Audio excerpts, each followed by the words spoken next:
හරි බලන්න Excel එකේ 2014 ටියුට් එක මේ තියෙන ටියුට් එක හරි ටියුට් එකේ 2014 ඉඳන් 2023 වෙනකම් ඔක්කොම පාස් පේපර්ස් ටික තියෙනවා MCQ ටික වෙනම තියෙනවා රචනා ප්‍රශ්න ටික වෙනම තියෙනවා ඒකේ දැන් ඉස්සෙල්ලාම අපි කතා කරන්න හදන්නේ 2014 2007 ටික දාලා නැහැ 2014 ඉඳන් තමයි පටන් ගත්තේ හරි මට මතක නැහැ 2007 මේ පේපරේ තියෙනවද නැද්ද කියලා ඒ කියන්නේ මේ 2007 Excel තිබ්බද නැද්ද කියලා මට මතක නැහැ කොහොම හරි 2014 ඉඳන් තමයි මම ටියුට් එක හැදුවේ හරි මොකක් හරි ඒකකින්ද එහෙම දැම්මා හරි කමන්නේ බලන්න 2014 බලන්න Excel sheet එකක් දීලා තියෙනවා ප්‍රශ්නාංක 1 හා 2 පහත පෙන්වා ඇති පැතුරුම්පත් කොටස මත පාදක වී ඇත ඒකල දීලා තියෙනවා පොඩි කොටසක් ඒකේ දත්ත ටිකක් දීලා තියෙනවා පළවෙනි ප්‍රශ්නේ $mark A $mark 2 ධන A3 යන සූත්‍රය A4 කෝෂයේ අඩංගු වේ මෙම සූත්‍රය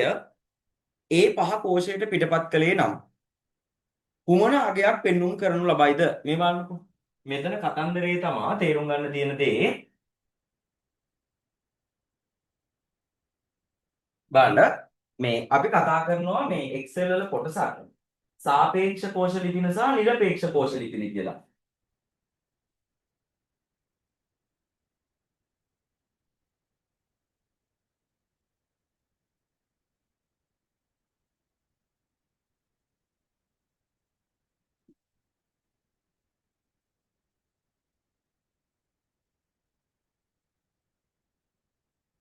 සාපේක්ෂ කෝෂ ලිපින සහ නිරපේක්ෂ කෝෂ ලිපින. සාපේක්ෂ කෝෂ ලිපින වලට අපි ඉංග්‍රීසියෙන් කියනවා relative cell address කියලා. නිරපේක්ෂ කෝෂ ලිපින වලට අපි කියනවා absolute cell address කියලා. හරි. එතකොට මේ සාපේක්ෂ කෝෂ ලිපින ඒකට යන්න කලින් බලමු මෙහෙම මේ දැන් හිතන්න Excel worksheet එකක් ගත්තාම එයා හැදිලා තියෙන්නේ තීරු සහ පේලි වලින්. මෙන්න තීරු සහ පේලි වලින්. හරිද? එතකොට ඕකේ තීරු නම් කරලා තියෙනවා ඉංග්‍රීසි අකුරු වලින්. පේලි නම් කරලා තියෙනවා 1 2 3 ඔය විදිහට. එතකොට මේ එකකට තමයි අපි කියන්නේ මොකක් කියලාද? මොකක්ද? සෙල් එකක්. මේ එක කොටුවකට අපි කියනවා සෙල් එකක්. කොටුව. හරි. මේ වෙලාවේ වැඩ කරන සෙල් එකට අපි කියනවා ඇක්ටිව් සෙල් එක කියලා. ක්‍රියාකාරී කෝෂය. හරිද? කොටුවක් එහෙම නැත්නම් කෝෂයක් කියලා කියනවා. හරි. එතකොට මම මේකේ මේ ස්ක්‍රීන් එකක් පෙන්නන්නම්. ස්ක්‍රීන් එක ෂෙයා කරලා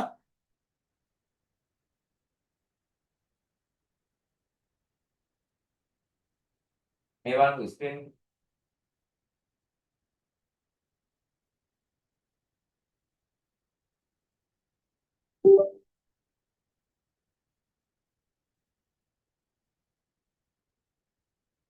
හරි. මේ තියෙන්නේ Excel sheet එකක්.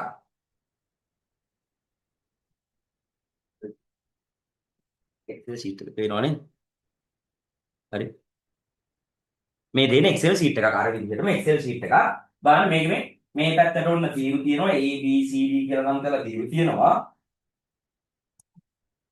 ඊට පස්සේ මේ පැත්තට පේලි ටික තියෙනවා. ඔන්න පේලි තියෙනවා. තීරු සහ පේලි තියෙනවා. මේ තීරුව සහ පේලිය හම්බෙන තැනට අපි කියනවා ඇක්ටිව් සෙල් එක කියලා. ඒ කියන්නේ මේ අපි මෙතන දැන් වැඩ කරන කෙනා තියෙනවා ඇක්ටිව් සෙල් එක. හරි. එතකොට මේක තමයි අපි data type කරන්නේ. හරිද? හරි. එතකොට දැන් මේ වගේ අපි data දාපුවාම data දාලා අපි ගණනය කිරීමක් කරනකොට දැන් උදාහරණයක් විදිහට හිතන්න මම මේකට දාන්නම් මේ ටික මම පුරවන්නම් 4 3 6 9 ඊට පස්සේ මෙතන දාන්නම් මේ ටිකක් දාන්නම් මම 3 2 9 7 තව ටිකක් කොහොමද දාන්නම්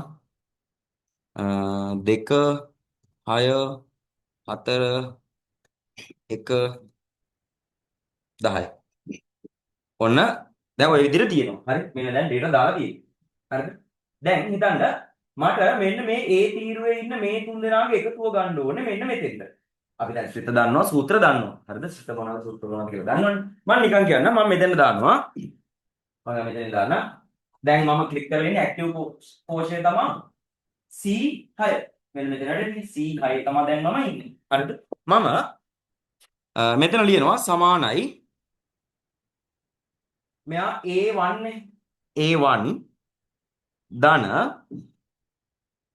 මෙයා B2. දැන් මෙතෙන්ට එන්න ඕන උත්තරේ මොකද්ද? මේ කෝෂයට එන්න ඕන උත්තරේ මොකද්ද?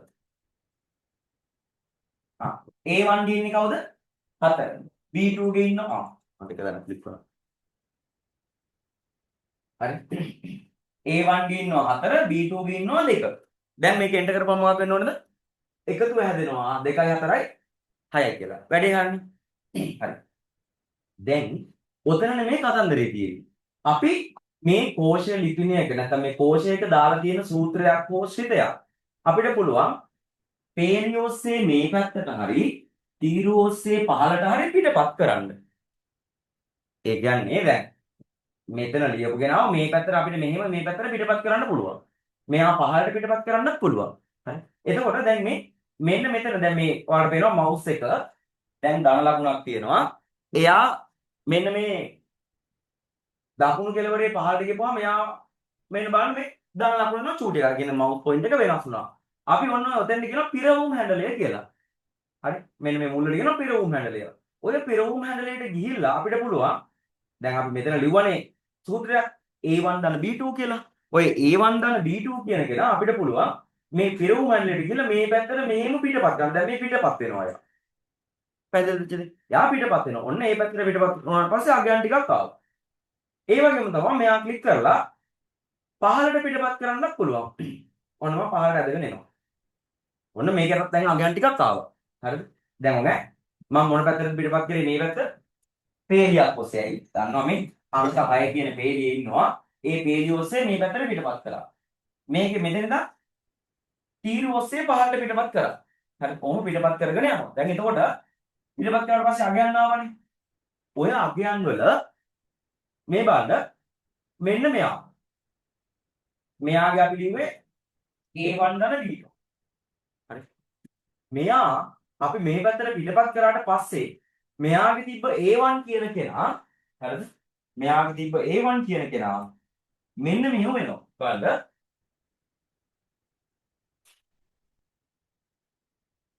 මේ A1 කියන කෙනා අපි දැන් මෙතන පිටපත් හිටපු කෙනා මේ පැත්තනේ පිටපත් කරන්න හදන්නේ.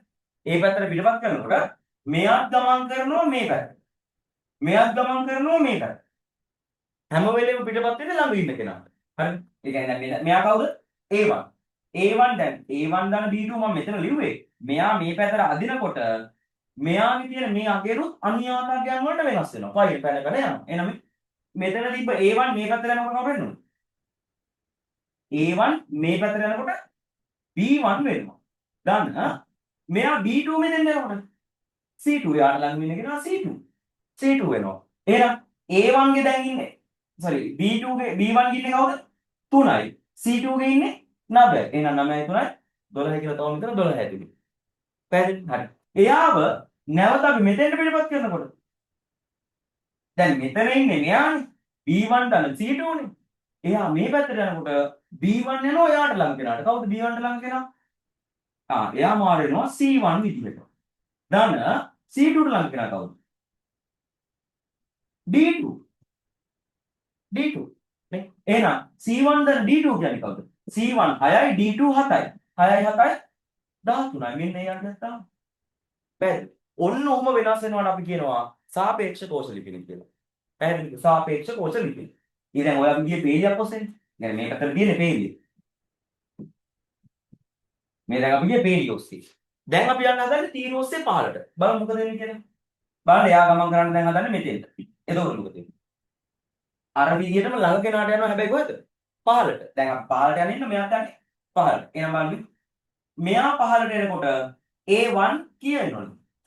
A2 වෙනවා. එහෙනම් මෙතන හැදෙන්නේ සමානයි A2 ධන මෙයා B3 වෙනවා. ළඟම කෙනාට මෙයා B3. එහෙනම් මේ 3යි 6යි. මෙන්න 9 ඇවිල්ලා තියෙනවා.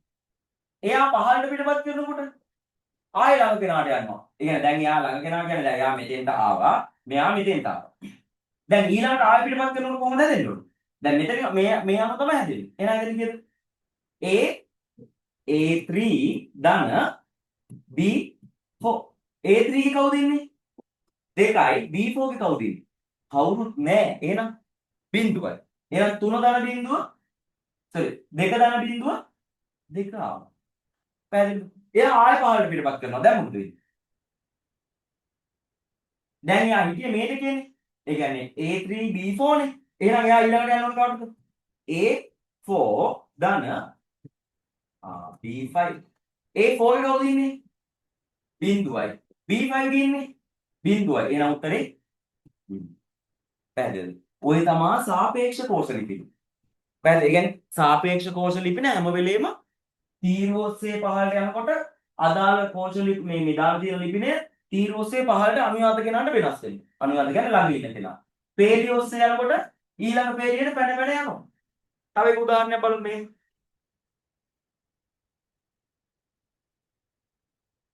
හරි. මේ වල මම මේවා වෙනස් කරනවා. මම මෙතන දානවා වෙනම එකක්.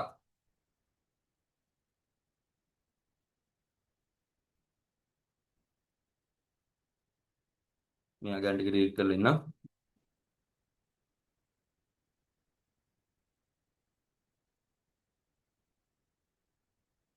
මම දානවා දැන් මෙතන අලුත් එකක්. සමානයි A1 ධන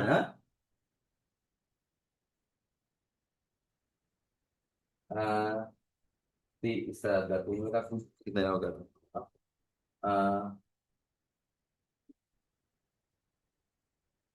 C3 ගත්තා. දැන් උත්තරේ කියලා දෙන්න ඕන මේ සෙල් එක ඇතුළට. 8යි කියලා නේ. 8යි කියලා. මම දැන් යාව පිටපත් කරනවා මෙතෙන් ගිහිල්ලා පේලිය ඔස්සේ. ඔන්න පේලිය ඔස්සේ මෙතෙන්ට එනකම් පිටපත් කරනවා. 3ක් දැම්මා. අගයන් ටිකක් ආවා. මම එයාව පිටපත් කරන ඕන දැන් 5ට. ඒක 4ක් විතර ගමු. හරි. ඔන්න ඒකෙත් අගයන් ටිකක් ආවා. දැන් බලමු කොහොමද අගයන් හැදුනේ කියලා. මෙයාට අපි මොකද ලිව්වේ?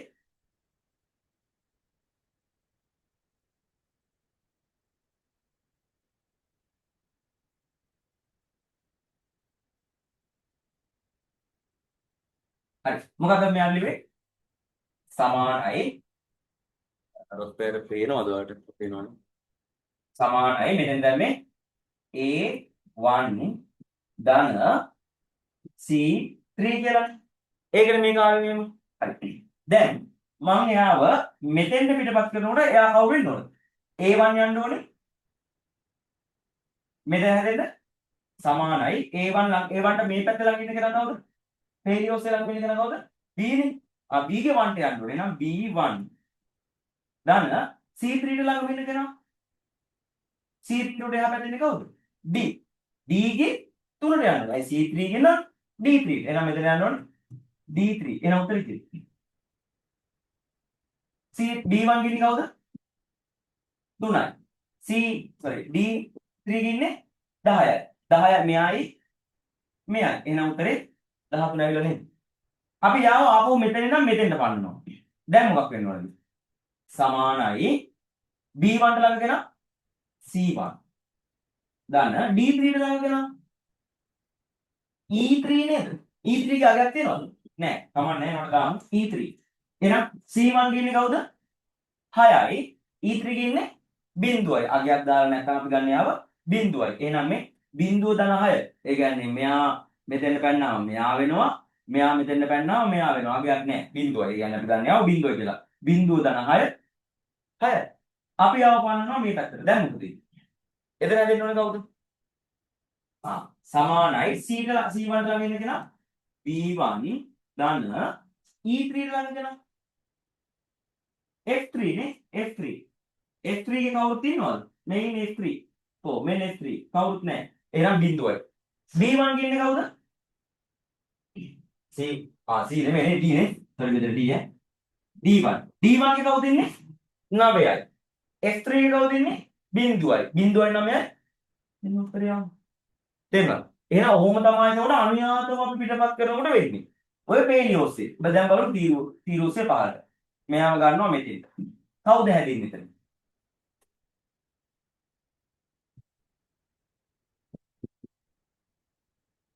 බලමු. මෙයා ඉන්නේ. මෙයා පහළට යනකොට පේලියේ ළඟ, ඒ කියන්නේ තීරුවේ ළඟ ඉන්න කෙනා කවුද? A1 ළඟ ඉන්න කෙනා A2. එහෙනම් මෙතන හැදෙන්නේ සමානයි A2 ධන C3 ට ළඟ ඉන්න කෙනා C4 නේද? C4. C4. එතකොට උත්තරය දෙන්නේ කොහොමද?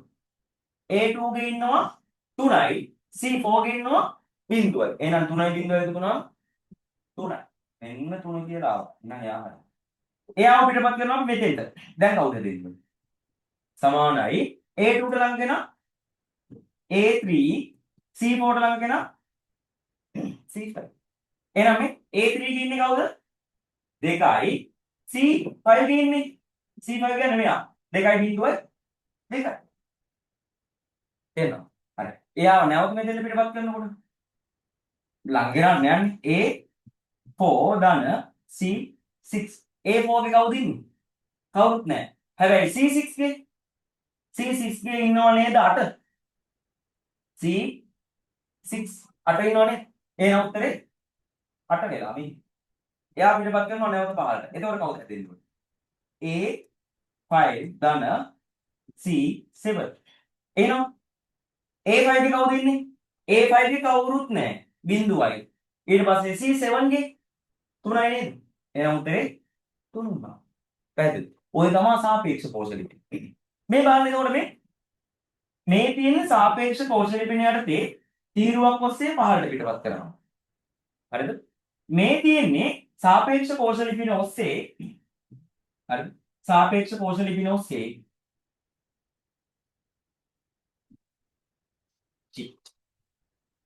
මැකුණා ඔක්කොම. තමයි ආයෙ දාන්න ඈ. හරි. මේ ටිකට හැදුනේ කොහමද? සමානයි අපි මෙයාගේ ලිව්වේ A1 ධන C3 නේ. C3. මෙතෙන්ද තිබ්බේ එයා පහළට පිටපත් කරනකොට A2 ධන C4. ඊළඟට A3 ධන C5. ඊළඟට A4 ධන C6. හරි. මේ පැත්තට පිටපත් වෙද්දී තිබ්බේ A1 මෙයා මෙතෙන් අපි ලියලා තියෙන්නේ සමානයි A1 ධන C3 කියලා. එතකොට මේ පැත්තට මොකද යන්නේ කොහොමද එන්නේ? මෙතෙන් එනවනේ සමානයි මම ඒගොල්ලන්ව මෙතන ලියන්නේ. සමානයි A1 ට එහා පැත්තේ කවුද? B1 ධන C3 ට ළඟ කෙනා D3 නේ. D3. හරි. ඊළඟට මේ පැත්තට යනකොට තව කෙනෙක් යනකොට B sorry. ඊළඟට යනකොට B1 කවුද වෙනවද? C1 ධන E3 නේද? හරි. ඊළඟට තව එකක් යද්දි D1 ධන F3 නේද? තව එකක් ගියාම E1 ධන G3 නේද? පැහැදිලිද? ඔන්න බලන්න මේ තියෙන්නේ තීරුව ඔස්සේ පහළට පිටපත් කරපුවම. මේ තියෙන්නේ පේලිය ඔස්සේ හරහාට පිටපත් මේ අතර පිටපත් කරපුවම. පේලිය ඔස්සේ පිටපත් කරපුවම. බලන්න පොඩි රටාවක් තියෙනවා. මොකද්ද වෙනස් වෙලා තියෙන්නේ? මොකද්ද වෙනස් වෙලා නැත්තේ?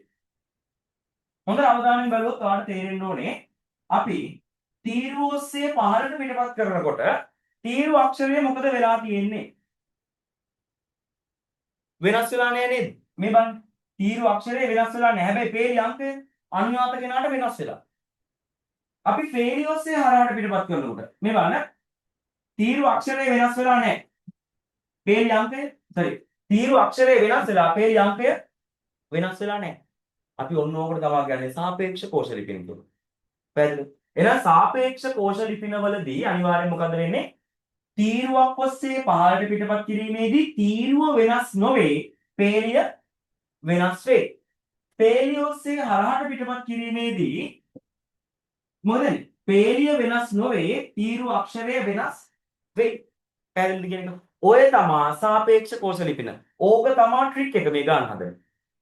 ඕනම එකක් හදන්න පුළුවන් ඕම ඔය තීරිය දන්නවා. ඔය තමයි සාපේක්ෂ කෝෂ ලිපින. නිරපේක්ෂ වලදී මොකක්ද වෙන්නේ? ඕක වෙනස් නොවී තියෙනවා. මෙන්න බලන්නකො මේ. මම පෙන්නන්නම් මෙහෙම.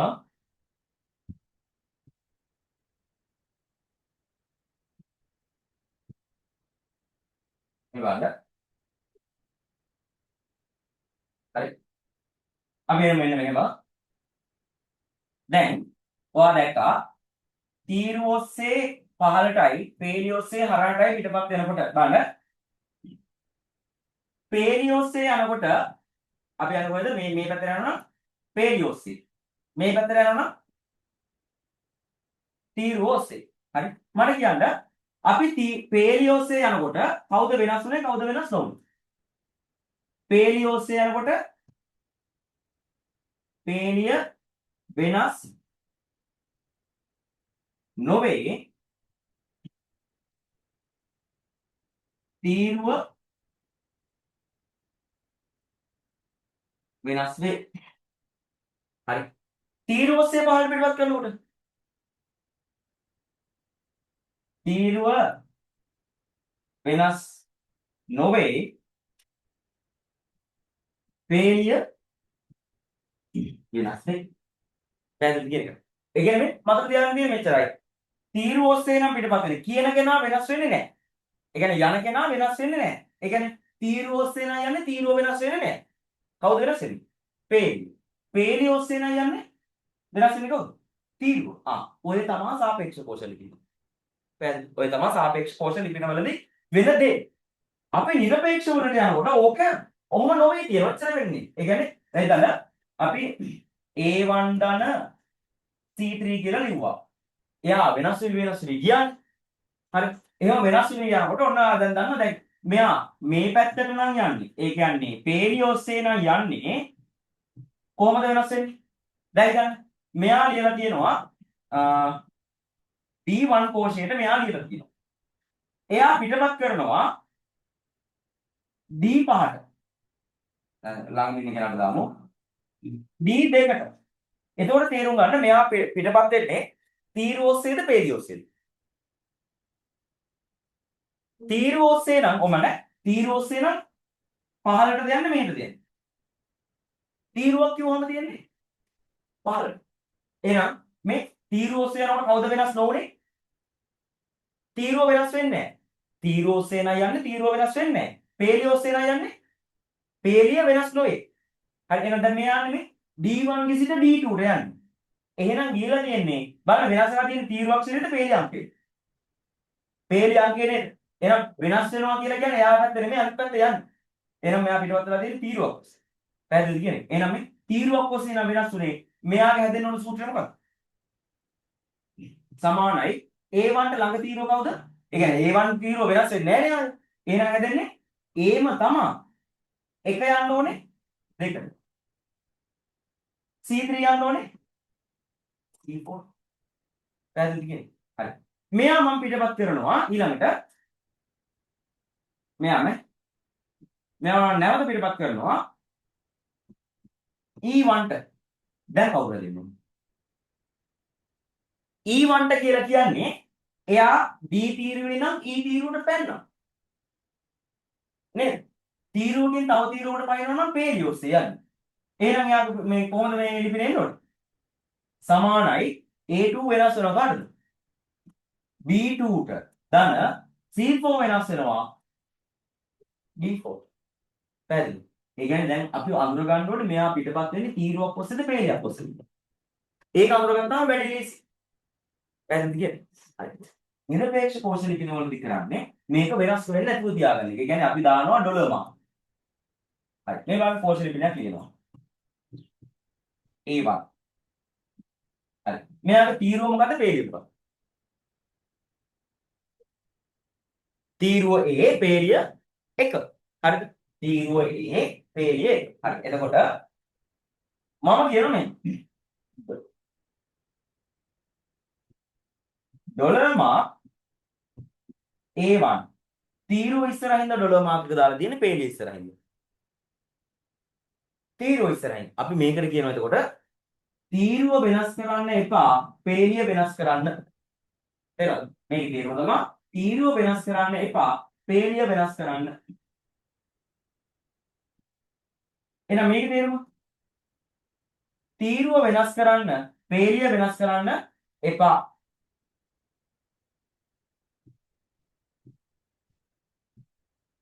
මේකේ තේරුම තීරුව වෙනස් කරන්නත් එපා පේලිය වෙනස් කරන්නත් එපා. හරි. එහෙනම් මම මෙයා ඇවිල්ලා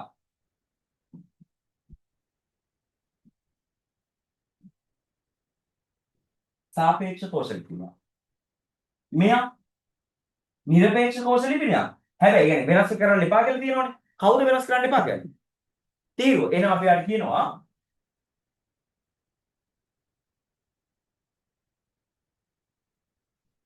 තීරු නිරපේක්ෂ කෝෂ විද්‍යාත්මක. මෙයා කවුද වෙනස් කරන්න එපා කියන්නේ? පේලි. එහෙනම් මෙයා කවුරුද? අන්න හරි. පේලි නිරපේක්ෂ කෝෂ විද්‍යාව. හරි. මෙයා තීරු වෙනස් කරන්නත් එපාලු පේලිය වෙනස් කරන්නත් එපාලු. මෙයාගේ මුකුත් වෙනස් කරන්න එපා හින්දා සාපේක්ෂයි. මෙයාගේ තීරුව වෙනස් කරන්න එපා හින්දා තීරු නිරපේක්ෂයි. පේලිය වෙනස් කරන්න එපා නිසා පේලි නිරපේක්ෂයි. මෙයාගේ තීරුව වෙනස් කරන්නත් එපා, පේලිය වෙනස් කරන්නත් එපා. එහෙනම් කවුද වෙන්නේ? තීරු සහ පේලි නිරපේක්ෂ. මෙයා තීරු සහ පේලි නිරපේක්ෂ. හරි. මෙයා තීරු හා පේලි නිරපේක්ෂ කෝෂලිකි. පැහැදිලිද කියන එක. එතකොට දැන් අපිට දීලා තියෙන එකේ හරිද? ගන්න අපි උදාහරණයක් කතා කරමු මම. හරි. ගානට යන්න කලින් අපි මෙතන ගාන හදාගෙන යමු. මොකද හේතුව ඊට පස්සේ මේ පේපරේ තියෙන ඕන ගානක් හදන්න පුළුවන්. හරි. මේ ගාන හරියට හදාගෙන තියරි පාර්ට් එක ඔළුවට දාගත්තොත් ඕන ගානක් හදන්න පුළුවන්. හරි. දැන් මම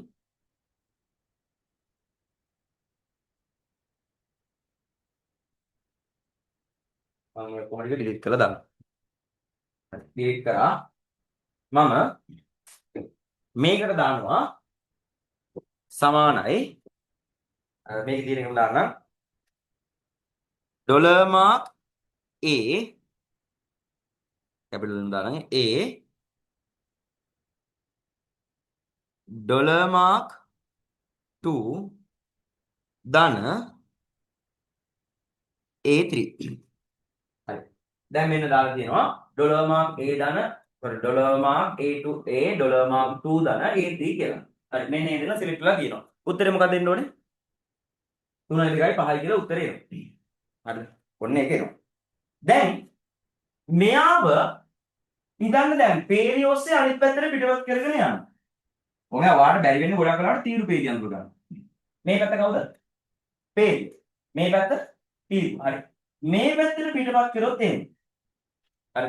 දැන් මෙයා ලියලා තියෙන්නේ සමානයි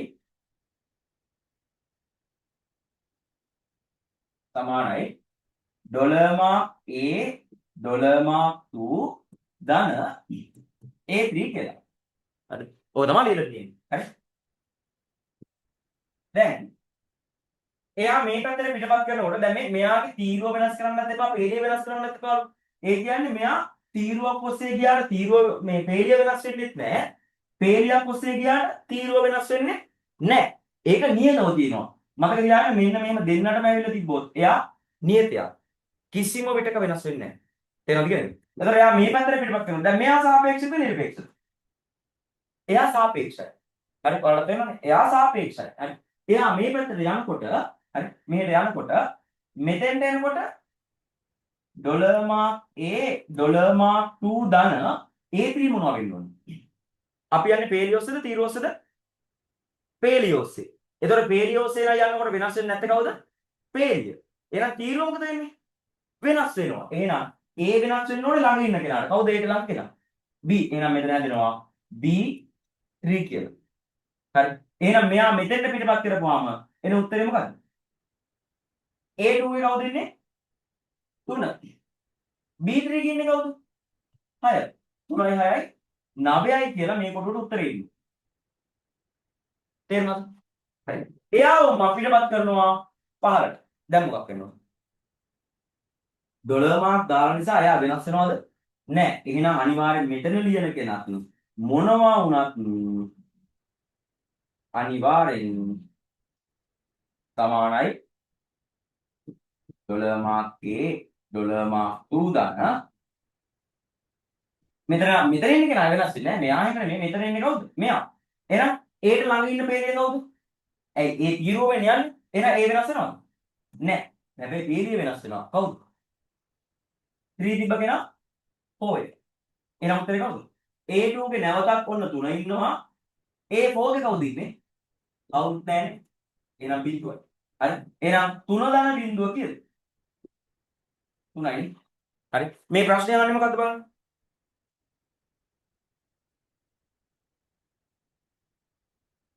dollar mark A dollar mark 2 ධන A3 යන සූත්‍රයේ A4 කෝෂයේ අඩංගු වේ. මෙම සූත්‍රය A5 කෝෂයට පිටපත් කළේ නම් කුමන අගයක් පෙන්눔 කරයිද? මට කියන්න ඉස්සෙල්ලා මෙයා පිටපත් වෙන්නේ තීරුවක් ඔස්සේද පේලියක් ඔස්සේද? එයා ඉන්නේ A4 ගේ යන්නේ A5ට. ඒ තීරුව වෙනසක් වෙලා නැහැ නේද? ඒ කියන්නේ එයා තීරුව ඔස්සේ පහළට නේද යන්නේ? ඇයි පේලිය අංකයනේ වෙනස් වෙලා තියෙන්නේ? තීරුව වෙනස් වෙලා නැහැ, පේලිය වෙනස් වෙලා. එහෙනම් එයා යන්නේ තීරුවක් ඔස්සේ. පැහැදිලිද? හරි. එහෙනම් තීරුව ඔස්සේ යන නිසා A2 කියන කෙනා වෙනස් වෙනවද? නැහැ. A3 වෙනස් වෙනවද? A3 දැන් ඔන්න එයා හිටියේ A4 ගේ යනවා පහළට. A5 එකට යනවා. එහෙනම් A5 වෙනස් වෙනවනේ. ඒ sorry මේ A3 වෙනස් වෙනවා. A3 යන්න ඕනේ කාටද? දැන් මේ A3 යන්න ඕනේ පහළට යනකොට. පහළට එහෙනම් පහළට යනකොට එතන ඉන්නේ dollar mark A dollar mark 2 ධන A4. A4 ගේ කවුද ඉන්නේ දැන්? කවුරුත් නැහැ. අපි දාලා තියෙනවා හරියද? ආ මේකේ තියෙන විදිහට නම් A4 ගේ කෙනෙක් ඉන්නවනේ. අර රූලක් ඇරලා තියෙන්නේ. A4 ගේ ඉන්නේ කවුද? 6. මම මේක චුට්ටක් වෙනස් කරන්නම්. මේ නෑ අපිට දැන් අපි මේ ගාන හොදාගෙන යමු. දැන් මෙයාගේ A4 ගේ ඉන්නව කවුද? 6. දැන් හැදෙන්නේ මෙයානේ. මෙතන A ඩොලර් මාක් 2 ගේ කවුද ඉන්නේ? 3 ධන A4 ගේ කවුද ඉන්නේ? හරිද? උත්තර පත්‍රය බලන්න. sorry මේ ටියුට් එක බලන්න. ටියුට් එකේ ඉන්නේ කවුද? 6. 6යි 3යි කීයද? 6යි 3ද තියෙන්නේ. ඒතකොට ඒ අගයන් ටිකක් වෙනස් වෙනවා නේ. ඒ අගයන් ඔක්කොම වෙනස් වෙනවා. A ඩොලර් මාක් 2 ගේ පොතේ ඉන්නේ කවුද? දෙක නේද? නේද? දෙකනේ ඉන්නේ. දෙක ධන A4 ගේ කවුද ඉන්නේ? 6. 6යි 2යි 8යි. එහෙනම් උත්තරේ කවුද? 4. පැහැදිලිද? ගත්ත විදිහ තේරෙනවද? එහෙනම් මේක තමයි මෙතන තියෙන තියරිය. හරි. නිකන් අපි පොඩ්ඩක් තව සාකච්ඡා කරමු මෙතනම. මම මෙයා පිටපත් කරනවා මේ පැත්තට. අපි ගානක් ඉදිරියම ගමු.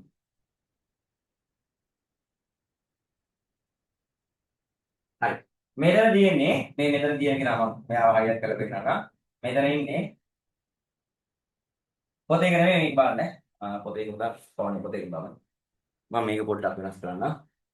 මේ අගයන් ටික අපි රූලක් පන්නලා බලන්න ඕනේ. මෙච්චර අගයන් ගොඩක් නැහැ මම වැරදි කන්නේ දාලා තියෙන්නේ. හරි මම මේ දාලා තියෙන එක්සැම්පල් එක තියෙන්නේ. මේ එක්සැම්පල් එකක් තියෙන්නේ. ඒක ඔහොම තමයි. මානටක පැනලා ඒක හරි. මම මෙතෙන්ට ලියලා තියෙන්නේ මෙන්න මෙතෙන්ට ලියලා තියෙනවා සමානයි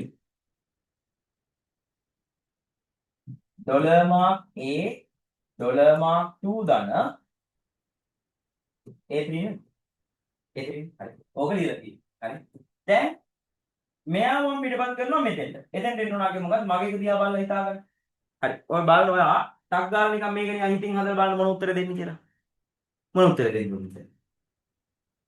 මෙයා තමයි මෙතෙන්ට ලියලා තියෙන්නේ. එයාව පිටපත් කරනවා මම මෙතෙන්ට. තීරුවක් ඔස්සේ දැන් පේජයක් ඔස්සේ. තීරුවක් ඔස්සේ නම් පහළට යන්න. එහෙනම් මේ යන්නේ මේ ඔන්න බලන්න. මේක හැමෝටම ඔයාලටත් එහෙමයි. මේක හැමෝටම වරදින්න පුළුවන් මේන්ම පොයින්ට් එක තමයි තීරු පේලිය අඳුර ගන්න බැරි. මේ පැත්තට යනවා නම් තීරු ඔස්සේ. මේ පැත්තට යනවා නම් පේලිය ඔස්සේ. අපි කතා කරා පහළට තීරු ඔස්සේ යනකොට තීරුව මොකද වෙන්නේ? පේලිය මොකද වෙන්නේ? තීරුව ඔස්සේ පහළට යනකොට තීරුවට මොකද වෙන්නේ? අන්න හරි. වෙනස් නොවේ. පේලිය මොකද වෙන්නේ? වෙනස් වේ. පේලිය ඔස්සේ යනකොට තීරුවට මොකද වෙන්නේ? පේලියට මොකද වෙන්නේ? මේ පේලිය ඔස්සේ යනකොට තීරුවට මොකද වෙන්නේ? අන්න හරි. වෙනස් වේ. පේලිය මෙන්න මේක තේරුණා නම් ගොඩ ඕන එකක් තේරෙනවා. මේක තමයි තේරුම් ගන්න. හරි. හරි. දැන් ඔන්න මම ආයෙත් ගන්න මේක. මෙයා මෙතන ලියලා තියෙනවා අපි සමානයි dollar mark A dollar mark 2 ධන A3 මම යාව පිටපත් කරනවා මේ පැත්තට. يعني මෙතන තමයි පිටපත් කරන්නේ. එතකොට ආයන තීරෝසෙද පේරියෝසෙද? තීරෝසෙද පේරියෝසෙද? පේරියෝසෙ. පේරියෝසෙ යනකොට තීරෝට මොකද වෙන්නේ? වෙනස් වෙනවා පේරිය. වෙනස් වෙන්නේ නැහැ. හරි. එහෙනම් මෙතෙන් යනකොට මෙයා කොහොමද වෙනස් වෙන්නේ නැහැනේ. මෙයා තමයි වෙනස් වෙන්නේ කියලා.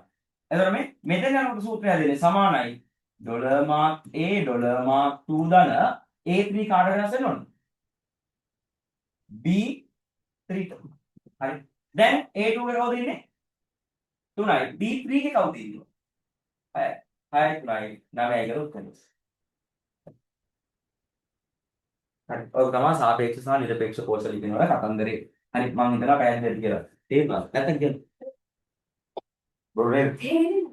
තීරු සහ පේලි තමයි හොයන්න බැරි මං හිතන්නේ.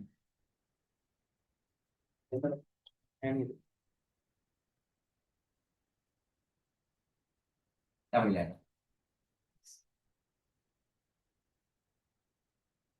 ඊළඟ ප්‍රශ්න අංක 2 C2 කෝෂයේ සමානයි සම් A2 to B2 සූත්‍රය ලියා තිබේ. C2 කෝෂයේ ඇති සූත්‍රය C3 කෝෂයට පිටපත් කළේ නම් C3 කෝෂයේ ලියවෙන්නේ පහ සඳහන් දෑ අතරින් කුමක්ද? මේ බලන්න. මෙතන කතන්දරේ නෙමෙයි. අපි දැනගන්න ඕන කෝෂ පරාස ඉදිරිපත් කරන විදිය. හරි. කෝෂ පරාස.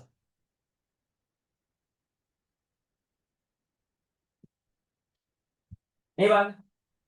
කෝෂ පරාස ලියනකොට සම්මා ලියනවා සමානයි A1 මෙන්න මේ 32කින් කියවෙන්නේ 32 අපි කියන මොකක්ද කරන්නේ කෝලන් මාක් එක 32කින් කියවෙන්නේ සිට කියන එක එහෙනම් මේක දෙනවා A1 සිට මම කියනවා A4 දක්වා A5 දක්වා හරි දැන් මොකද වෙන්නේ මෙන්න A1 සිට A5 දක්වා ආවා පැහැදිලිද හරි මම කියනවා A1 සිට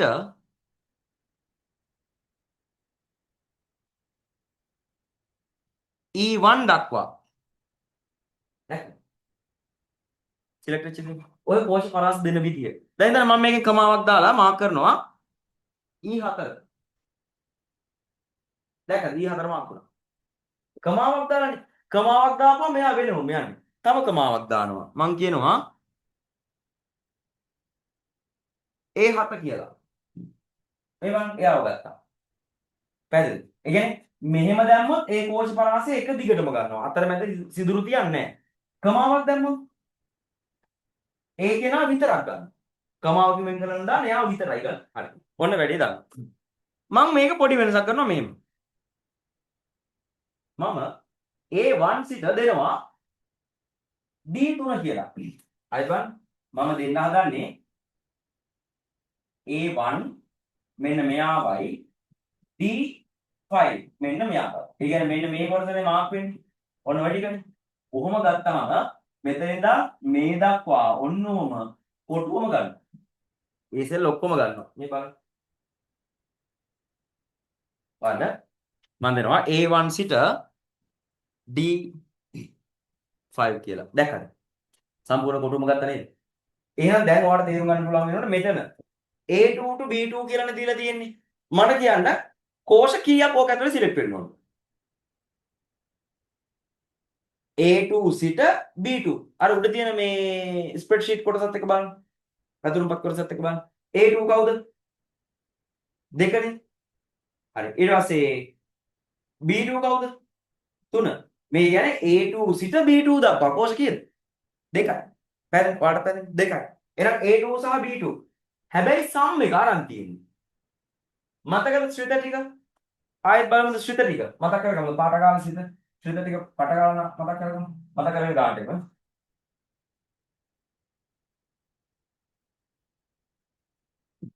හරි බලන්න.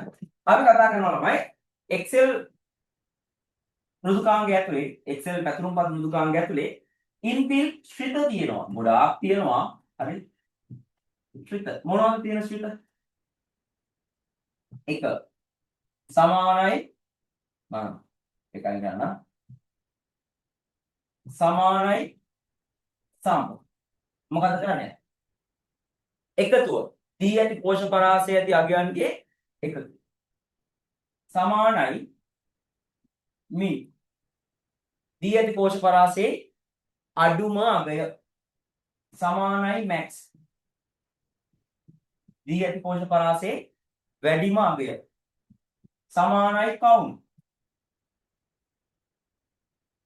දී ඇති කෝෂ පරාසයේ අගයන් ඇතුළත් කර ඇති කෝෂ ගණන සමානයි ඇවරේජ්.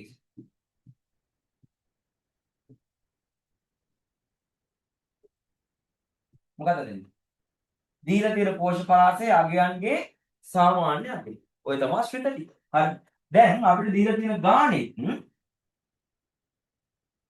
මෙහෙම එකක් දීලා තියෙනවා. බලන්න. මොකක්ද දීලා තියෙන්නේ කියලා. අපිට දීලා තියෙන ගාණ තියෙනවා සමානයි sum A2 සිට B2. හරි. A2 ගේ සිට B2 දක්වා සියලුම කෝෂවල එකතුවන්නේ. A2 to B2 වගයන් කීයක් තියෙන්නේ? 2යි. 3යි 2යි නම් 3 සහ 2 එකතුව කීයද? 5යි. 5 තමයි එන්න ඕන. එතකොට දැන් අහන්නේ එක නෙවෙයිනේ. එයා කියනවා මෙහෙම.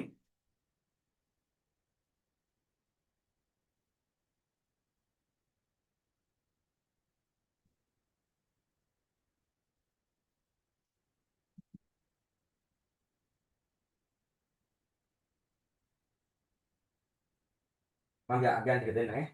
A2 ගේ නම් තියෙන මේක. A2 ගේ තියෙනවා 2 4 6 2 4 6 ඊළඟට මෙයාගේ තියෙනවා 3යි 5යි 3 5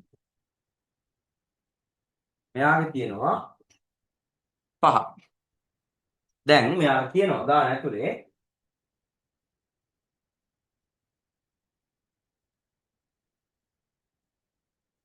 ගාන කියන්නේ මෙන්න මෙහෙම C2 වල තියනවලු C2 පරිගන්නේ මෙන්න මෙතන ඔය කියන විතර. ඔව් මෙන්න මෙතන ඔය කියන්නේ. හරි. කවණේකේ තියනවලු සමානයි sum A2 සිට B2 දක්වා කියලා. එයා මාරු කරනවලු පිටපත් කරනවලු C3 කෝෂයට. හරි.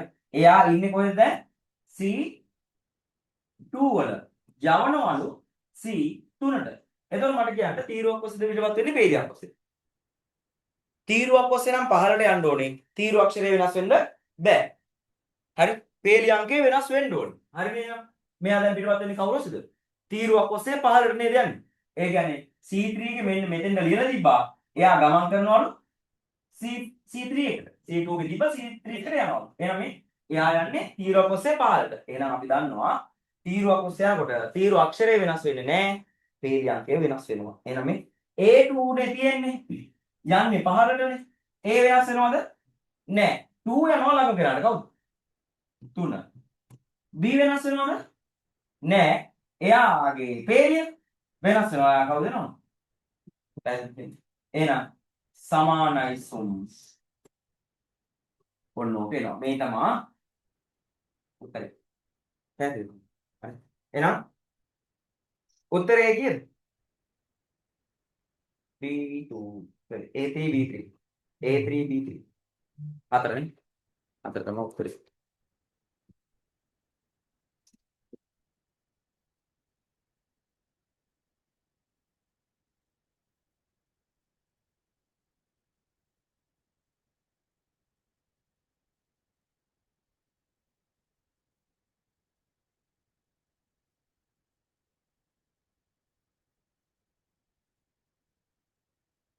හරිද? හරි. යමු එහෙනම් අපි 2015 ප්‍රශ්නෙට. දැන් ඒක 2014 සීන් එක හරිය නේද? තේරෙනවද? ඔයාලට තේරෙනවද? හරි. යමු ඊළඟ ගන්න. දැන් අපි යන්න හදන්නේ 2015 O level Excel ප්‍රශ්නෙට. බලන්න. ප්‍රශ්නාංක 3 සහ 4 සඳහා මෙහි දක්වා ඇති පැතුරුම්පත් කොටස පාදක වී ඇත.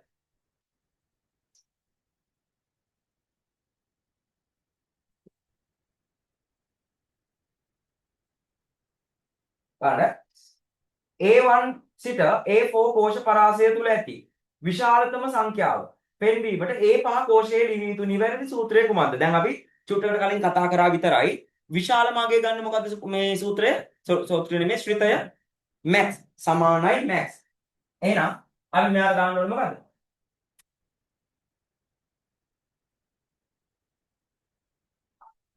අපි යමු බෝඩ් එකට නේ. මෙන්න මෙයා නේද ලියන්න ඕනේ.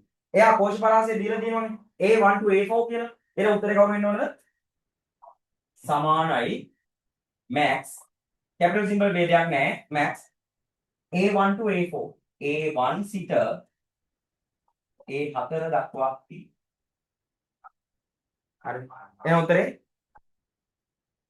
දෙක නේද උත්තරේ දෙක බලන්න හතරවෙනි ප්‍රශ්නය A1 සිට B4 කෝෂ පරාසය තුල ඇති ඇතුළත් කිරීම ගණන පෙන්වීමට B5 කෝෂයේ ලිවිය යුතු සූත්‍රය කුමක්ද මොකක්ද සූත්‍රය ඇතුළත් කිරීම ගණන ඇතුළත් කිරීම ගණන කියලා කියන්නේ මේකේ තියෙන ඉලක්කම් ගණන මේ යන්නේ. අපි ඒකට පාවිච්චි කරන සිස්ටම් මොකද්ද? කවුන්ට් එක. හැම වෙලේම මතක තියාගන්න කවුන්ට් එකෙන් අපිට දෙන්නේ අගයන් ඇතුළත් කරලා තියෙන කෝෂ ගණන. හරිද? ඒ කියන්නේ අතරමැද හිස් ඒවා තිබ්බොත් එහෙම අගයක් නැතුව හරි ඉංග්‍රීසි අකුරු දාලා හරි එහෙම තිබ්බොත් එහෙම ඒව දෙන්නේ නැහැ. ඉලක්කම් දාලා තියෙනවා විතරයි පෙන්නන්නේ කවුන්ට් එකේ. ඕක තමයි මතක තියාගන්න ඕන පොයින්ට් එක. කවුන්ට් එකෙන් දෙන්නේ ඉලක්කම් ඇතුළත් කරලා තියෙන එකම විතරමයි. එහෙනම් උත්තරේ විදිහට කවුරු වෙන්න ඕනද? තියෙනවා මේ කියන දැන් මේකේ කෝෂ වල අගයන් තියෙන්නේ A1 සිට B4 දක්වානේ. එතන අගයන් තියෙන්නේ A1 සිට B4 දක්වා තියෙන මේ කුජුකෝණාශ්‍රාකාර කොටු ඇතුළේ තමයි අගයන් තියෙන්නේ. හරි. එහානේ ඇතුළත් කිරීම ගන්න කවුන්ට් එක.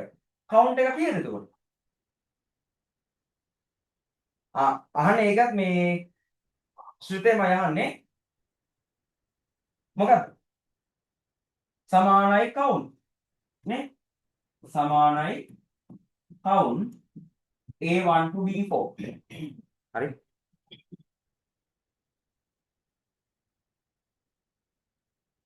හරි උත්තරේ නා හතර උත්තරේ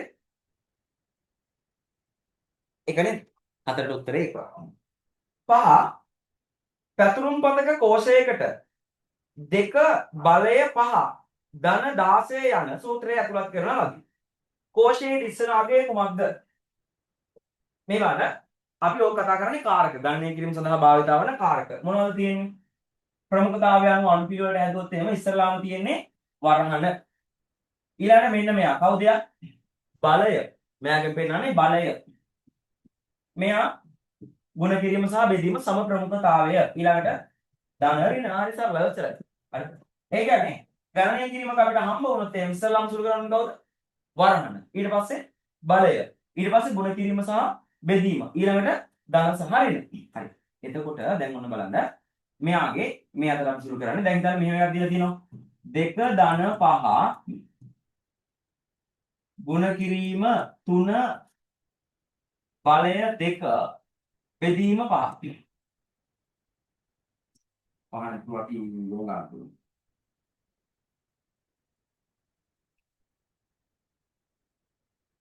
තුන මේක සුළු කරන්න ඕනේ මෙන්න මේ අනුපිළිවෙලට එකට වරහන දෙකට බලය තුනට මෙයා හතරට මෙයා හරිද ඔයාලට බලය තේරෙන්නේ නැත්නම් මේවා දෙක මෙන්න මෙයා තුන මේකේ තේරුම මොකක්ද මේ කියන්නේ දෙකේ තුන්වෙනි බලය කියලා ඒ කියන්නේ දෙක ගුණ කිරීම දෙක ගුණ කිරීම දෙක මෙයා එයා කියන්නේ කවුද දෙකේ පස්වෙනි බලය එහෙනම් දෙක ගුණ කිරීම දෙක ගුණ කිරීම දෙක ගුණ කිරීම දෙක ගුණ කිරීම දෙක නේද දෙවරක් දෙක 4යි හතරක් දෙක 8යි මෙයා දෙවරක් දෙක 4යි 8යි 16යි 32යි හරි ඔය තමයි යාගේ අපි තේරුම් ගන්න ඕන දේ හරි එහෙනම් එයා එහෙම තේරුම් ගත්තට පස්සේ මෙතන හැදෙන්න ඕනේ මොකද දැන් මෙයා හිතුවම ඉස්සරලාම සුළු වෙන්නේ වරහන එහෙනම් වරහන ඇතුළේ හැදෙනවා කියද 7 ගුණ කිරීම ඊළඟ සුළු කරන්න කවුද තුනේ බලය නේද හරි ඒ වරහන් ඉස්සර ඊට පස්සේ බලය තුනේ දෙවෙනි බලය කියන්නේ 9 බෙදීම 3 හරි දැන් ඊට පස්සේ දැන් කවුද සුළු කරන්නේ ගුණ කිරීමයි බෙදීමයි එක පිළිවෙලට හමු වුණොත් ගණිතයේදී වගේම තමයි කවුද ඉස්සරලාම හම්බෙන කෙනා ඉස්සරලාම එහෙනම් මේ 7 වරක් 9 බෙදීම 3 4ක් 9 4ක් 9 60 කරන්නේ 63 බෙදීම 3යි. උත්තරේ 21යි. තේරෙනවද? ඔයාලට තේරෙනවද ගත විදිහ? හරි සරලයි ළමයි Excel වල ඔය කොටස් මහ ලොකු අමාරු දේවල් නෙමෙයි. දැන් ඔයාලට මේක තේරෙන්නේ නැහැ වගේ නම් බලන්න කියලා Excel එකේ රෙකෝඩින්. හරි? එතකොට ආපහු මේක තව දුරටත් ඔයාලට බලා ගන්න පුළුවන්. තව දුරටත් මතක් කරගන්න පුළුවන්. අපි මේකේ ගණන් ගොඩක් හදලා තියෙනවා අතන. හරි. දැන් මේක තේරෙනවද? ඔයාලට තේරෙනවද? වැඩි හරි. ආය හදන්න උනු දාන්න. හරි. දැන් යමු කෙලිම ගන්න. ගානේ තියෙනවා ළමයි දීලා මෙහෙම සමානයි 2 5 ධන 16. දැන් සුළු කරන්න දන්නවා. මොකද්ද? 2 පස්වෙනි බලය 32 ධන 16. උත්තරේ 48යි. බලන්න 47 දිනු. උත්තරේ 4 නේ. පැහැදිලි. හරි. එහෙනම් උත්තරේ 4. පස්වෙනි එකක් හරි. යමු 2016ට. 2016. අංක 6 සහ 7 පහත දී ඇති පැතුරුම්පත් කාණ්ඩයේ පාදක වී ඇත. උත්තර ටික අහනවා. ප්‍රැක්ටිකල්ම කරගෙන යන්න. Excel sheet එකේ දාගමු නේද?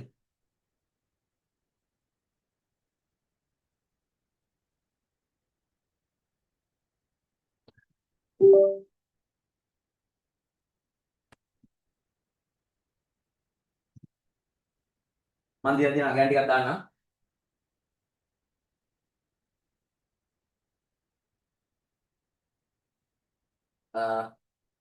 ඊළඟයි 1 2 3 කියලා තියෙන්නේ 1 2 3 ඊළඟට 4 5 6 4 5 6 ඊළඟට තියෙනවා 5. හරි. අහන කෙනා තමයි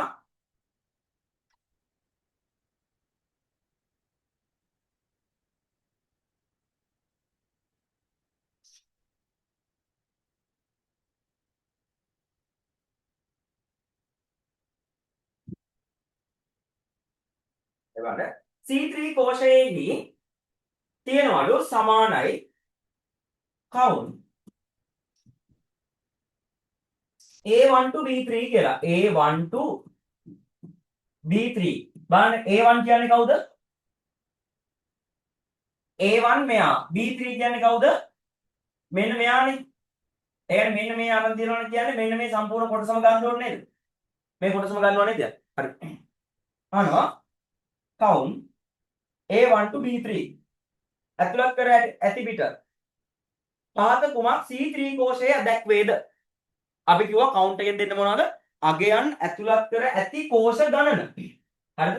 අගයන් ඇතුළත් කර ඇති කෝෂ ගණන. එහෙනම් මට කියන්න මෙන්න මේ පරාසය ඇතුලේ හරි මෙන්න මේ පරාසය ඇතුලේ හරිද?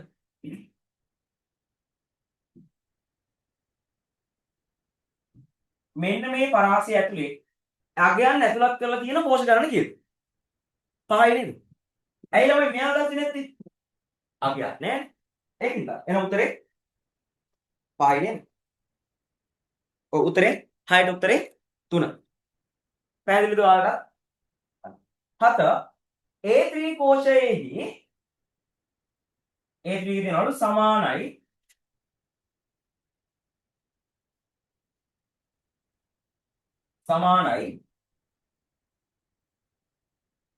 S නෙමෙයි තියෙන ඩොලර් මාර්ක් එක. ඩොලර් මාර්ක් A ධන A2 A1 සිට ඩොලර් නැතුව A2 සම් එකනේ රැක ගන්නවා තියෙනවා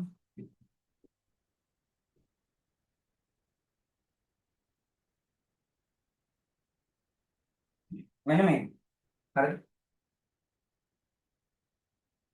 දැන් මොකද්ද වෙන්නේ? කියනවා මෙම සූත්‍රය B3 කෝෂයට පිටපත් කළේ නම් දැන් ඉන්නේ කොහෙද මෙයා? A3 වල ඉන්නවලු. A3 කියන්නේ මෙන්න මෙතන ඉන්නවලු. හරිද?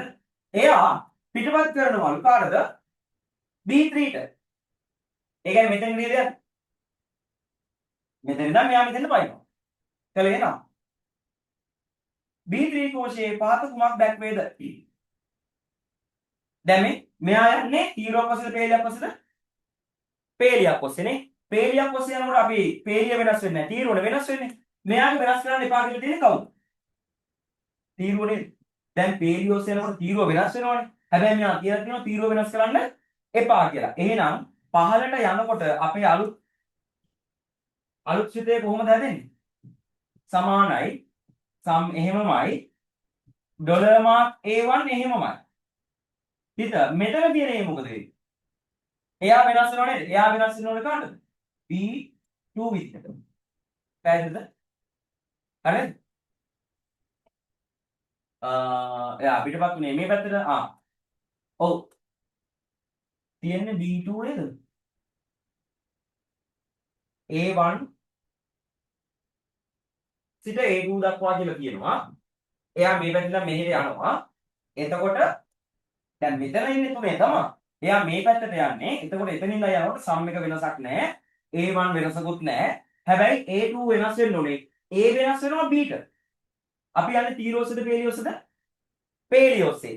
පේලියෝසේ යන විට පේලිය වෙනස් නොවේ තීරුව වෙනස් වෙයි. එහෙනම් පේලිය වෙනස් වෙන්න බෑනේ. එයා එහෙමමයි කියන්නේ. එතකොට උත්තරේ වෙන්න ඕනේ මේ දෙන්නගේ සම් එක. ඒ කියන්නේ A1 ගේ ඉන්නේ මෙයා. හරි B2 ගේ ඉන්නේ මෙයා. හරිද? B2 නේ. එහෙනම් උත්තරේ 1 ධන 2 3යි නේද? එහෙනම් උත්තරය නේද?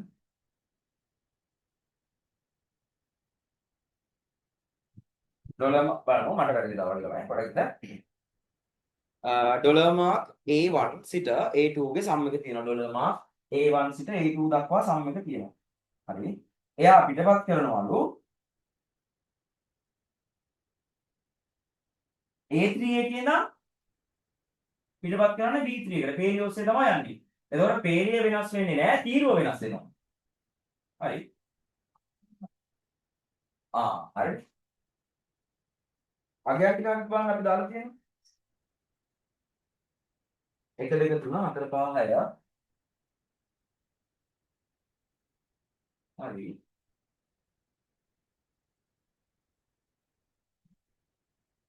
බලන්න පොතෙන් ගාව.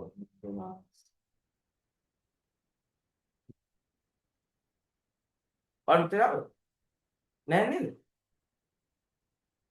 ඩොලර් බලන්න මෙතන උත්තර සමාන නැද්ද දන්නේ නැහැ. බලන්න මට වැරදිලා තියෙනවා බලන්න. ඩොලර් මාක් A1 හරි. A2 එකක් හරි. එයා පිටපත් කරන්නේ පේලියක් ඔස්සේ. හරි මේ පැත්තට යන්නේ. එතකොට පේලිය වෙනස් වෙන්නේ නැහැ. තීරුව තමයි වෙනස් වෙනවා. ඉතින් අපි මේකක් වෙනස් කරා. හරිද? ඩොලර් මාක් A1 හරි. ඊට පස්සේ B2 තියෙනවා. එයා B වෙනස් වෙන්න ඕනේ නැහැ. A වෙනස් වෙන්න ඕනේ B විතර. මොකද ඒක අනිවාර්ය තීරුවට මෙයා ගමන් කරන නිසා එයා වෙනස් වෙනවා. වෙනස් වෙච්ච නිසා ඇති වෙනවා අපිට මෙන්න මෙයා. හරි. එතකොට මෙතන තමයි අවුල තියෙන උත්තරේ දාලා යන්නේ. උත්තරේ වැරදි. හරිද? A1 ගේ ඉන්නේ එක. හරිනේ. අපි රවුන්ඩ් කරලා තියෙන කෙනා වැරදි. නේද? අපි රවුන්ඩ් කරලා තියෙන්නේ මෙයා. එයා වෙන්නේ රවුන්ඩ් වෙනවනේ කවුද? අයියෝ ට්‍රැකර් පැනලා තියෙනවා. හරි. B2 ගේ ඉන්නේ කවුද? 5. 5 එකයි තියෙන්නේ. ඒ 6 එන්නේ නේ. A1 ගේ ඉන්නේ 1යි. B2 ගේ ඉන්නේ 5යි. 1යි 5යි 6යි. ඒත් උත්තරේ නෑනේ.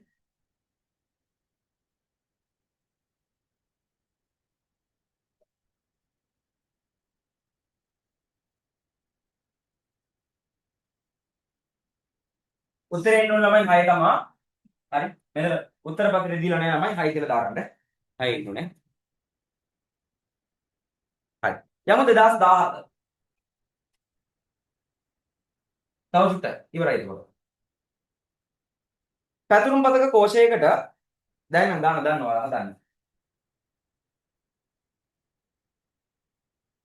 දානවා හදන්න. දීලා තියෙනවලු සමානයි 2 3 ධන පහරින 3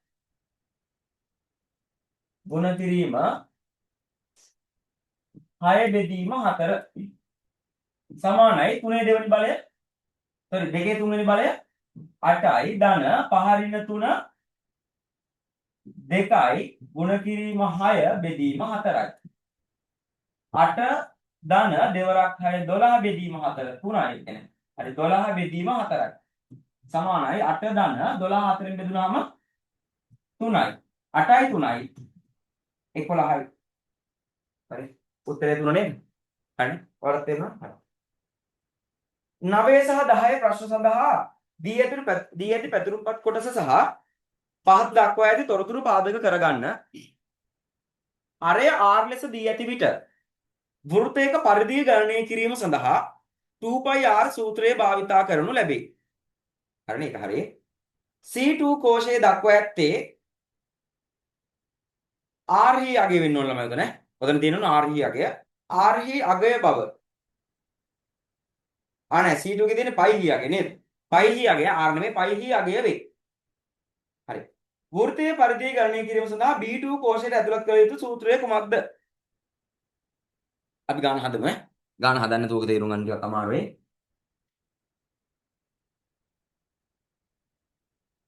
අගයන් ටික දාගමු අපි.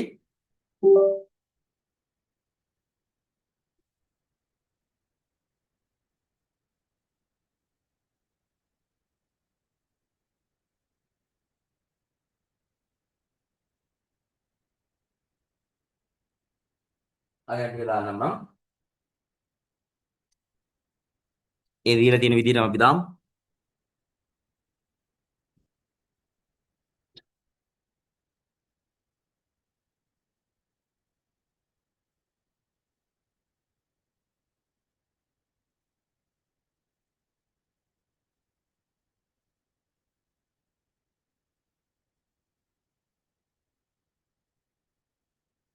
හරි. අරය 20 21 කියලා දීලා තියෙන්නේ. 20 21 25 22 පොඩි අවුලක් වුණානේ. මෙයා 21යි. මෙයා 25යි. මෙයා 22යි. පහේ අගයන් දීලා තියෙන විදිහ පරිදි දීලා තියෙනවා. පරිදිනේ අපි පයි තමයි දාගන්න ළම මෙතෙන්ට. පයිගේ අගය දාගමු. 3.1යි 4යි 1යි 5යි 9ය. හරි. දීලා තියෙන උනග. හරි. දැන් අපිට ඕනේ B2 ට දෙන්න ඕනේ සිස්ටම්. මෙයාට දෙන්න ඕනේ කියලා තමයි අහන්නේ. හරි. බලන්න පරිධිය හදන්නේ කොහොමද? 2πr සූත්‍රයනේ.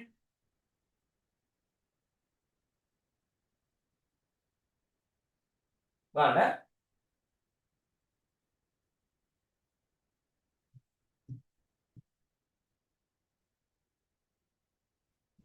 ඔයා සාමාන්‍යයෙන් ගණිතයේදී දැන් පයිට ආගයන් ආකාරයන් දුන්නාම මේකට දාලා සුළු කරන එකනේ කරන්නේ.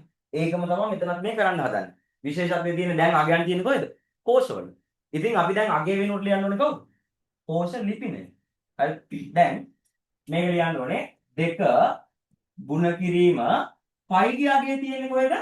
C2 ගේ. එහෙනම් මෙතන දාන්න ඕනේ C2. හරි. ගුණ කිරීම අරය අගය කොහෙද තියෙන්නේ?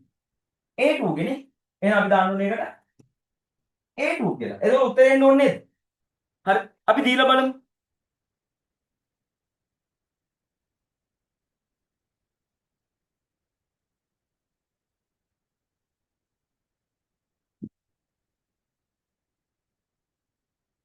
හරි. දීලා බලමු. සමානයි 2 ගුණ කිරීම ඔව් 2 ගුණ කිරීම y ගේ අගය ගුණ කිරීම r ගේ අගය. දැන් උත්තරේ එන්න ඕනේ මෙතෙන්ට. බලමු මෙන්න මෙහෙම මේක අර ටිකක් දිගට දාපුවම වෙනවා.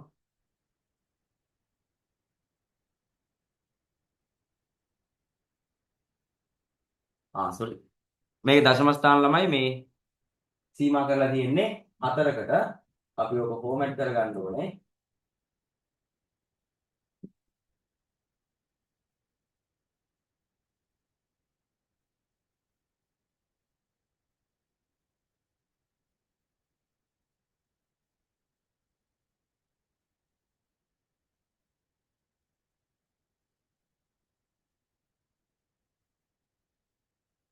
මේ විදිහට ආවා. හැබැයි මේකේ දැන් අපි මේකේ දීලා තියෙන අගයන් ටික අර වෙනස් කරපු ඉඳ මේ මෙන්නේ.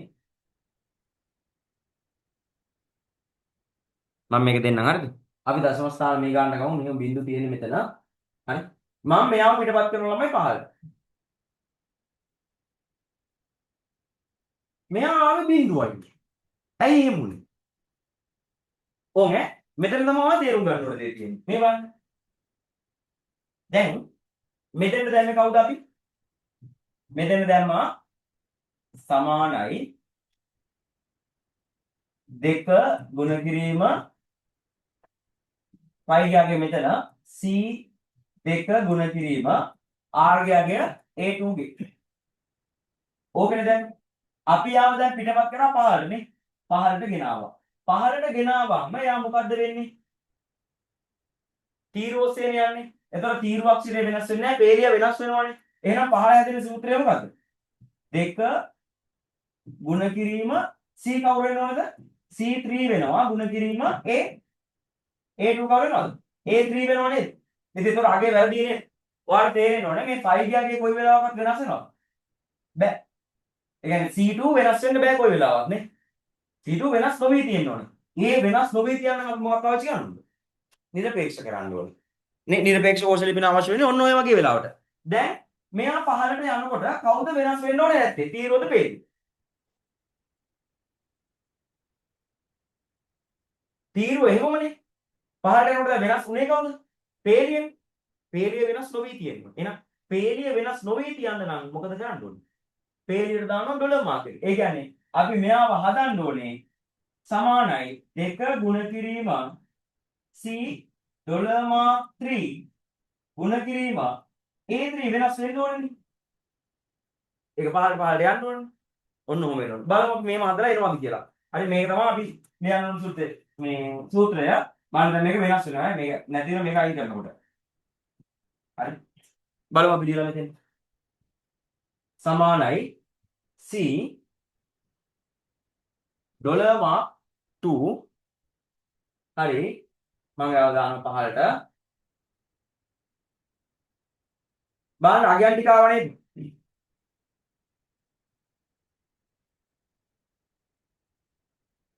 හරි. අගයන් ටික ආව නේද?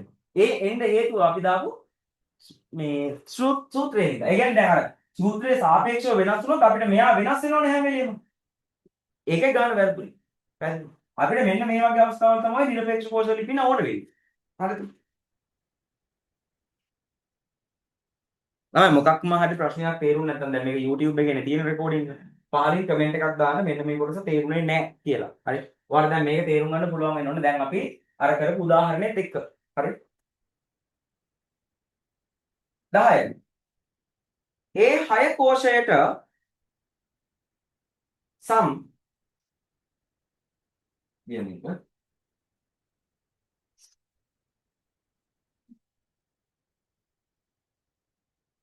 සමානයි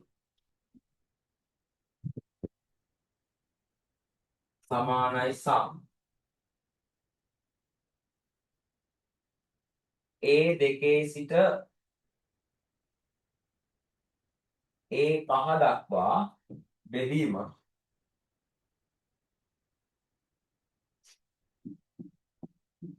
කවුන්ට් ඒ දෙකේ සිට ඒ පහ දක්වා හරි බලන්න උත්තරය හදනකොට සම් එක ගන්නවා A2 to A5 A2 to A5 ගේ සම් එක කීයද ළමයි A2 කියන්නේ 20 නේ මෙන්න මෙයා A5 කියන්නේ මෙයා A ටිකේ සම් එක කීයද 20යි 40යි 60යි 80යි 81යි 86යි 88යි නේද 88යි බෙදීම count A to A5 count එකෙන් ගන්නේ අගයන් ඇතුළත් කරලා තියෙන කෝෂ ගන්න කීයද අගයන් ඇතුළත් කරලා තියෙන කෝෂ ගන්න කීයද 4යි නේද එහෙනම් මේක බෙදෙනවා 4යි එහෙනම් ඇවරේජ් එක එනවා ළමයි 44යි කියේ හරි 44යි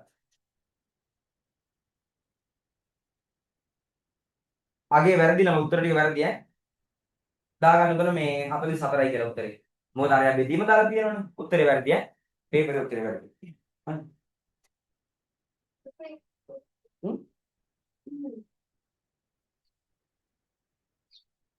ඕ සෝරි වැරදිලා නේ 44 නේ නියමයි 44 බෙදෙනවා සෝරි 88 බෙදෙනවා 44 උත්තරේ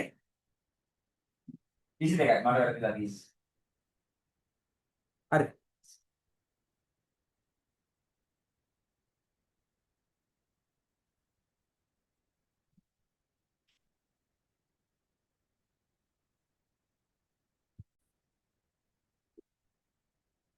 හරි එහෙනම් නේද මට ඉස්සෙල්ලා බලන්න දුන්න හරි එතකොට අපි දැන් පිළිනවනේ 10 නේ 10 නැතුව ඔකේ 22 උත්තරේ ආවා යමු 18 ප්‍රශ්න 2018 18 ප්‍රශ්නේ මේ 2018 ඈ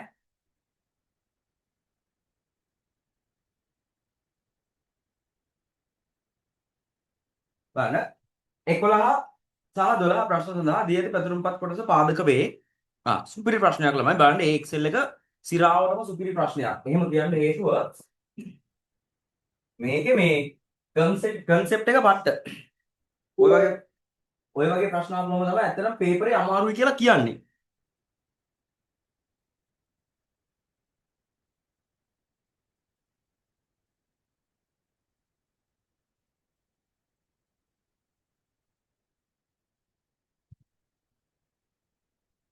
ඔයාලා ප්‍රස්තාර හදලා තියෙනවනේ y සමාන mx ධන c ප්‍රස්තාරය.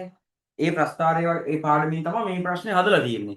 ඒකයි ඔයාලට ගොඩක් වෙලාවට ඔක අමාරු වෙනවා අමාරු වෙනවා. මම ටක් ගාලා ඔක දාන්න විස්තර ටික. මෙයා p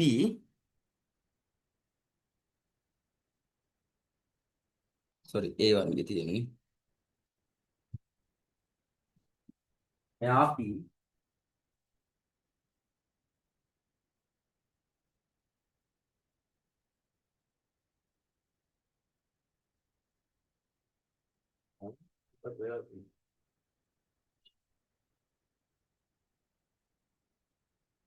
මෙයා p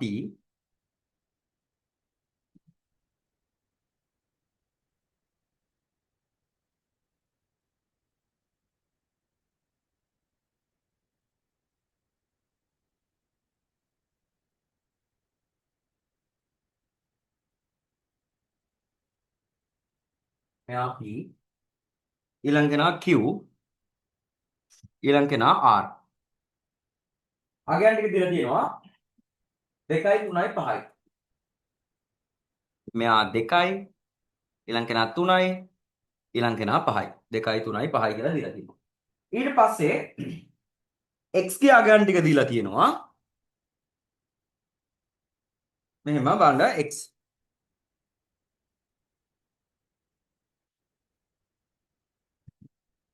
ඍණ 2යි ඍණ 1යි බිංදුවයි 1යි 2යි අපි y ගේ තීරුව හදන්න ඕනේ මේ තියෙන්නේ y ඔයාලට පේනවද මේ හැම අගයක්ම දැන් මේ ප්‍රශ්න වලට තියෙන විදිය නෙමෙයි තියෙන්නේ මේක වමට කියලා දකුණට කියලානේ ඒකින්ද අපි එක මේකේ තියෙන විදිහට හදමු ඔන්න ඔහම තමයි තියෙන්නේ අලයින් සමානයි සෙන්ටර් දීලා තියෙන්නේ ඔය හරි හරි ප්‍රශ්න බලන්න y සමානයි px වර්ගයේ ධන qx ධන r සමීකරණයේ භාවිතයෙන්